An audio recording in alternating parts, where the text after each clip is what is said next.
So it's been 2 years since we've had a Witchblade, and I'm really excited because, Witchblade is fantastic. If there's anything you can count on with Witchblade, it's a really hot chick with big titties and a really skimpy suit of armor. Oh.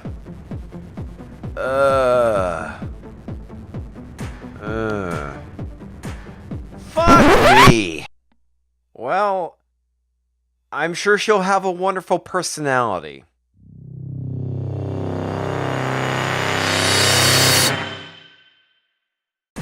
Welcome back, Pixel Nation. In this review, I want to talk about the new Witchblade. Now, I've heard a lot of hype about it, how it is a all-female... I want to say all-female cast, but I know that's not right. It's an all-female creative team. So, the new Witchblade is written by Caitlin Kittredge. God damn it. I can't say these names for some reason tonight. This is really fucking stupid. It's written by Caitlin, and the artist is Roberta, and it's an all-female team. Initially, when I heard it was me featuring an all-female team, I was like, okay, either this is going to be really cringy or a really good book. And it turns out I was completely wrong on all accounts. The book is actually really boring. Both the artist and the writer being feminist, I figured there'd probably be a lot of feminist cringe in it. And I was actually kind of disappointed by this. Yeah. Not a lot going on here. So I asked Glacier Manic to read the book and give me her opinion on it. I just want to make sure I wasn't being overly biased. Hell, I even had my wife read it, who is a feminist, and she even thought it was boring. That's it, folks. Review over. The book is boring. Don't buy it. I figured there would have been a lot of man-bashing in this book. It's nothing I found terribly insulting. They weren't hating on men. They just have their ideas of what they want to do for the book. Now, I do have to give Caitlin credit. She does want to create a flawed character. It just doesn't work out. It's duller than dust.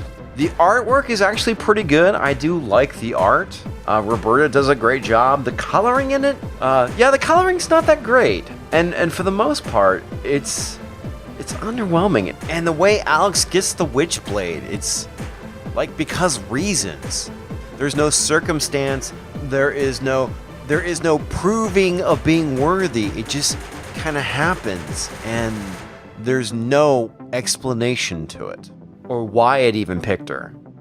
And there's nothing interesting about her character. Okay, she was a reporter, got PTSD, quit her job, and then became a victims' rights advocate. And even that is boring. Now, in this panel, you can see that she's taking her medication to deal with her PTSD. Now, the thing is here, I had completely forgotten about this until Glacier brought it up, which leads into the whole thing with her actually having PTSD. But the problem is you don't see it manifest whatsoever in this issue. What is the point of having this debilitating condition if it's not going to manifest or have an impact in the story? You might as well not have it at all at this point. Now we are introduced to Alex's client. She is the wife of a police officer, and he is abusing her. Now, the only purpose she serves in the story is to further the plot. She has the MacGuffin, this data drive that her husband wants back, that we really don't get much of an explanation around as to why it is an issue or why it's so important. Now, there are no stakes. I mean, they try and have it where she's trying to figure out what's going on to go save her, but it just seems very empty and unfulfilling. There are much better ways they could have portrayed the story of abuse and could have had a lot more tension and stakes. I have a friend was an abused wife of a police officer, and he was constantly harassing her, and she constantly lived in fear. And you don't see it with this character. It just makes things feel dull and lifeless. The other main issue that we get here is that there are constant flashbacks to how Alex got the Witchblade, but it's very vague. and quite frankly, it makes for a far more interesting story than what we're currently getting. Now, you do get these flashback scenes where you see Alex as a journalist, and that the fact that she's been kidnapped by terrorists, and then her quitting her job, but you don't see her developing the PTSD or having to deal with it. Yeah, you see her splashing water on her face and then hiding in a bathtub, but it has more to do with the Witchblade than the PTSD. It's not having any significant impact to her character, so why have it in the story? It doesn't make any sense, and it just feels like a little bit of window dressing. Now, I do understand that Caitlin is trying to develop a flawed character, and I do appreciate her trying to do that. But the problem is, it's not working. You don't see it, you don't feel it. And it comes off, again, as empty and vapid. Now, when I was growing up, I had a friend whose dad was in Vietnam, and he had PTSD. And he would tell me stories about some of the shit the guy would go through, like waking up screaming, and how he would have to wake up his dad from a distance because of how he would react, and occasionally having to deal with flashbacks. It was very difficult, and things like stress would trigger it. This is something that is not just a character definition, it rules your life, and you don't see that here. And then she starts having this really boring dream, and there's this person from her past that shows up that's dead. They start talking, and they're like, hey, well, this is a dream and all. I mean, rather than it actually being a horrific nightmare and having any kind of weight to it. And so she wakes up and everything's cool. Hey, I got kidnapped, kind of. Hey, what's going on? You want some tea? Yeah, no trauma here, even though I have PTSD. I mean, she would be freaking the fuck out. And I don't know if it's this whole thing with the idea of feminists and not being able to show vulnerability of a woman, but it's fucking boring. Oh, painfully boring. I kind of want to die now. Did I mention this book was boring? Now I can simply sum up this page as stuff happens, and then we finally find out how Alex gets the Witchblade. Not really, we just find out how she got killed and falls from a building, and nothing else important.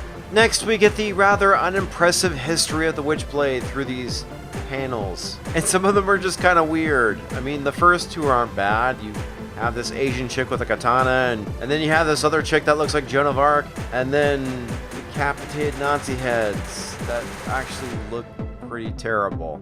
And then the last panel on the page is kind of weird. You have this chick in a bath towel and this faceless monster screaming at her while this chick with the bloody sword is up front and is kind of doing nothing about it. It's, what the fuck? That tells me nothing. None of this really tells me anything, guys. It doesn't tell me anything. Why is this here? Why am I here? Why am I reviewing this book? So Alex is wandering around the snow and she gets a phone call from her coworker Debbie and stuff's supposed to be going down, and you have this random guy going like, hey, spare change, and then this random hipster is like, hey, why are you walking away? I don't even understand why these people are here. I mean, it seems like the middle of the night. Why would she be running away from a hipster? Alright, honestly, I know she's trying to rush to save this woman's life, but again, it just, I don't care. I don't care. So she's running through the streets. Yeah. Okay, so Alex finally shows up to where the wife is about to get executed, and because she's distracted, the client decides to bite her husband's wrist, imitating something out of, Vampire the Masquerade LARP or some shit like that. I don't know, man. It seems like she could have saved herself because she grabs the gun and points it away from herself, and then you get some sort of weird shit where, I don't know, I mean, is this supposed to be like a tentacle? Is his wrist coming off? You really have no idea what's going on here. And instead of getting like this cool scene with the Witchblade and her all armored up and crap, this is not the Witchblade, guys. I don't know what this is. I mean, if it was something not called the Witchblade, maybe I would be a little bit more interested in it, and it would make more sense to me, but yeah, you can't call it the Witchblade and just have a bracelet. You know, it's supposed to be this big badass gauntlet, but that's not what we're getting. And quite frankly, I'm not interested in this book. I have no intentions of picking up the second issue. It didn't draw me in. And as I've stated, I've talked to two women about this book. both which find it boring. Now, my wife did find the last two or three pages interesting. Clearly, they are more interesting than what was going on previously in the book, but again, I don't care. That's it. So, things going in this book's favor. It does have good art, there is no SJW nonsense in it, and there's no feminist nonsense in it either. There's no man bashing, there's no screaming about the patriarchy or male gaze. You do get a little bit of that in the interview, but quite frankly, the interview is not that bad.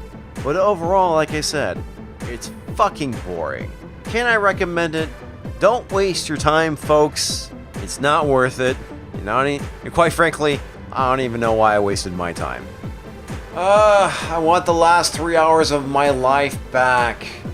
Now, I do know that there are some women out there in my audience.